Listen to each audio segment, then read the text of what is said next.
पुढच्या बातमीकडे वळणार आहोत। नाशिकमध्ये बड्या सराफा व्यावसायिकावर आयकर विभागाने छापेमारी केलेली आहे। आयकर विभागाच्या छापेमारीमध्ये 26 कोटींची रोकड जप्त करण्यात आली आहे। 90 कोटींच्या बेहिशेबी मालमत्तेचे दस्तऐवज सुद्धा आयकर विभागाकडे जप्त केलेले आहेत। फर्निचरमध्ये लपवून ठेवलेली रोकड आयकर विभागाच्या हाती लागलेली आहे। आढावा घेतलेला आहे आमच्या प्रतिनिधींनी, पाहूयात। नाशिकच्या कॅनडा कॉर्नर परिसरात असलेल्या सुराणा ज्वेलर्समध्ये आयकर विभागाकडून गुरुवारी सायंकाळच्या सुमारास छापेमारी करण्यात आलेली आहे।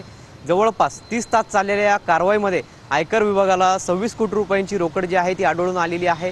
यासह 90 कोटी रुपयांची बेहिशोबी मालमत्तेचे जे दस्तऐवज आहे ते देखील आयकर विभागाने हाती घेतलेले आहेत। एकूणच 30 तास चाललेल्या या कारवाईमध्ये एवढी मोठी जी रक्कम आहे ती आयकर विभागाच्या हाती आली असून आयकर विभागाला ही रक्कम मोजण्यासाठी जवळपास 14 तासांचा कालावधी जो आहे तो लागलेला आहे आणि 30 तासांपेक्षा अधिक काळ ही कारवाई जी आहे ही नाशिक शहरामध्ये सुरू होती। यामुळे आता अन्य जे व्यावसायिक आहेत त्यांचे देखील धाबे जे आहेत ते दणाणलेले आहेत। कर बुडवल्याच्या संशयावरून नाशिक शहरातील या सराफ व्यावसायिकाकडे आयकर विभागाकडून कारवाई करण्यात आलेली होती।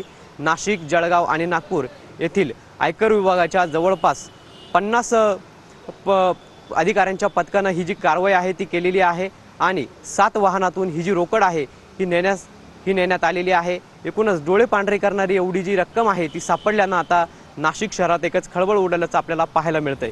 कॅमेरा पर्सन आकाश शेवलेसह पवन येवले, TV9 मराठी, नाशिक।